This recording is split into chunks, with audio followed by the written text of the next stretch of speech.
Well, unfortunately, I can't do this video since the owner of the car keys deleted his YouTube channel. So, what else you got? Yes! Yes! I love this show! This is gonna be a super awesome review. Wait, versus? Wait, no, you're not making me verse this with... Ah! Damn it! You really don't want me to do a positive review, don't you? You wanna know a fun fact about me? I really like the Lab Rats. And I used to marathon it every day in the summer. And the first time I marathoned it, I watched the first couple episodes. And after watching them, I became hooked. It's about a boy named Leo meeting these three bionic teenagers. Chase, who is the brains of the group, Adam, who is the muscles of the group, and Bree, who is, well, she's really fast. And them all going on wacky misadventures as the series goes on. And them ending up on a bionic island when they don't know what to do with tons of bionic soldiers made by Crane, the primary villain of the series. Oh, and also, some of the episodes I watched from the show are some of the best pieces of media I've ever seen. I honestly find this series so good that it's hard to pick an episode that I find bad or even just mediocre. Well, I didn't like Bionic Action Hero, and I wasn't a big fan of Pranky very much. But really, beside from that, I can't find an episode that I find truly awful. Most of the episodes I find the worst of the series are just mediocre at best. On the other hand, though, let's talk a little bit about Lab Rats Elite Force. This was a continuation of the spectacular Lab Rats, and it wasn't a very good one. It basically continues off of the last episode of Lab Rats, The Vanishing. And it's about Adam, Bree, and the cast of Mighty Med joining together to create one big elite force in Cetium City. Since I haven't watched Mighty Med yet, I'm going to be focusing more on Chase, Bree, and Davenport. Since really I have no idea about Cass, Skylar, and Oliver. Well, I do know that they come from a hospital where they treat superheroes, thanks to the Mighty Men and Lab Rats crossover. But beside from that, I really don't know too much about them, except that Oliver has a crush on Skylar. That's pretty much it. And at this point, I'm stalling. Let's get into the characters. First, let's talk about Chase. Oliver and I have superpowers now. What, you fall into a vat of radioactive waste? Wait, no, don't tell me. Bitten by a supernatural spider. In the original show of Lab Rats, Chase was a very smart yet funny character and never came off as too annoying. But here, he's either A, an annoying smartass, or B, an intolerable dumbass. Bree hasn't really changed.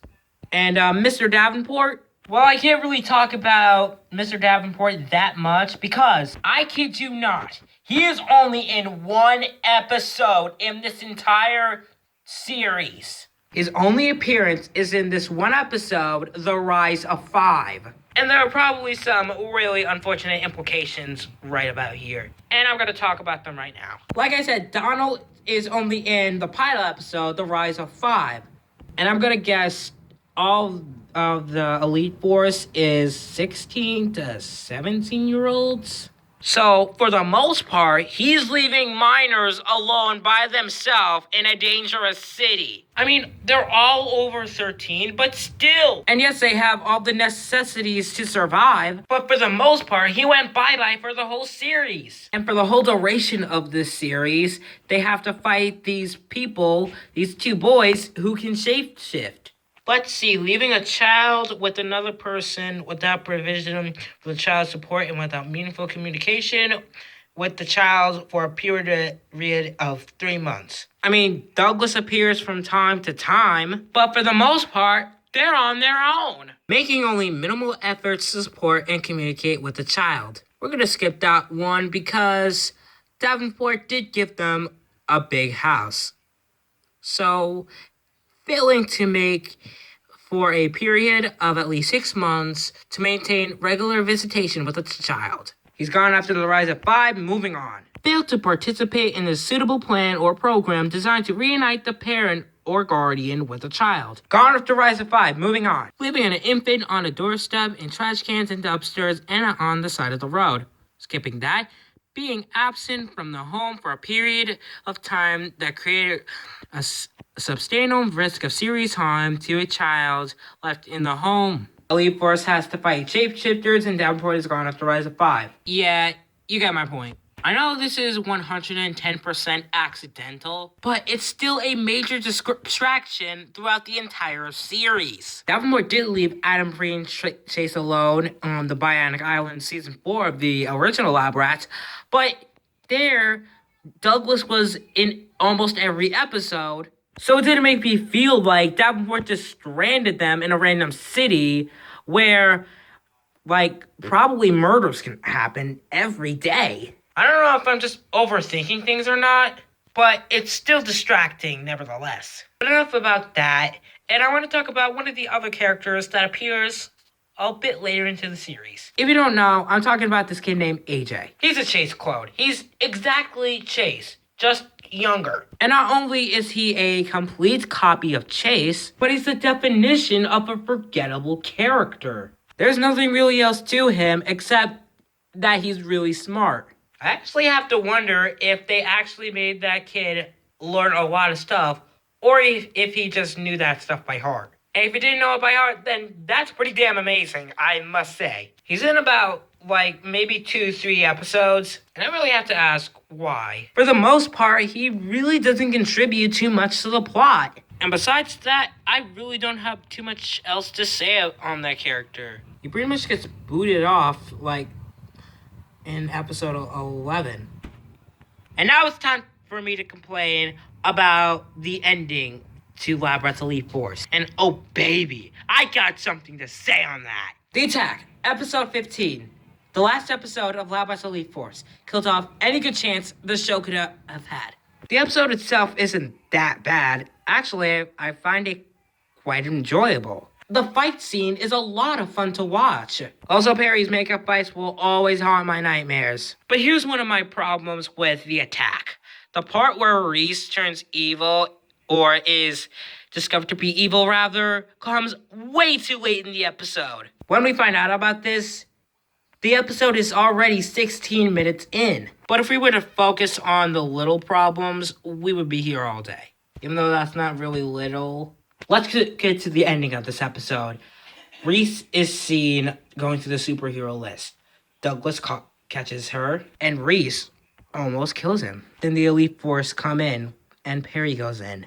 Chase is distraught. He's regretful that he let down everyone. His whole city is going to be destroyed. The superheroes are about to die, and he realizes it's all his fault. This is one of the best moments in the entirety of Lab Rats. I can forgive everything. All of the stupidness, all of the plot holes, all of the problems with this series. But no, one of the final middle fingers that they give us is this line. I'll stay here with Douglas. You guys head back out and try to find Reese. If it's a war they want, then we'll give them one. Now, if you're a first-time viewer, you would probably think this episode would be a big hour-long special. Like a huge finale to the series. One that would contain lots of action and would probably be your favorite episode of the entirety of Lab Rats. Nope! This episode is 22 minutes long. The average runtime of a Lab Rats episode. The only reason for them putting in that line is probably for one of two reasons. One, they thought they were going to continue the series and the actors got tired, so they just decided to drop the series. Or two, they just kept that line just to piss off fans. But with the reputation of Disney XD and Disney with their crappy sitcoms, I'm going with the second option. Congratulations, Lab Rats Elite Force. You suffered Teen Titans Go syndrome. For God's sake, the episode ends off on this line.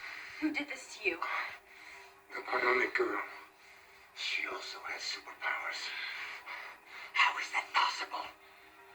I don't know, but we're gonna find out. We will see this through. I want you there watching as we destroy destroy every last superhero, including the Elite Force. They say that as they teleport away. You know what? Screw you, Disney. Screw you for turning one of the best shows of all time and turning this into this absolute train wreck of a show. You're turning a show that had lovable characters, hilarious humor, and phenomenal action and drama into whatever the hell this is. Those two lines would not come from Lab Rats. They should not come from Lab Rats. Lab Rats were never trying to deliberately piss off their fans. The drama would have been nice in these scenes. Actually, let me rephrase that. The drama that happens would be nice if they weren't stuffed into some of the worst moments in the entire Lab Rats history. Actually, no, the worst moments in Lab Rats history. I don't know what else to say.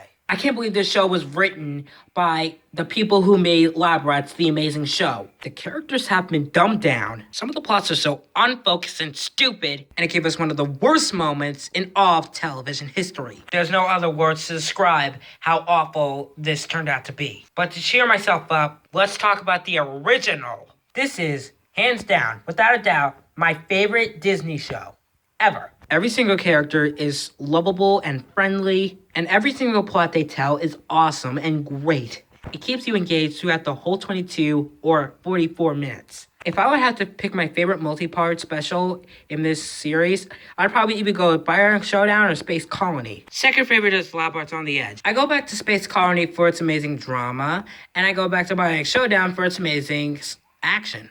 Although they both have the same things. I'll probably do a solo review on how much I love Lab Rats and its phenomenal multi-part specials. And I may review one of the Lab Rats Elite Force episodes to show why I think that is a terrible spinoff.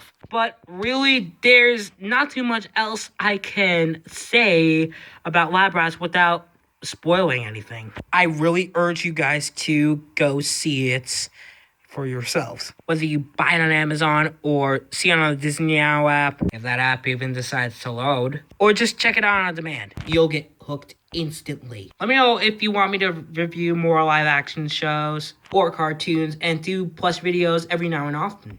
Or every now and then, rather. Leave a like down below if you like these kind of reviews. And I'll see you when I review Landon's Plush Adventures Total Drama Mario's Season 2. This is MPK Reviews, and I'm signing out.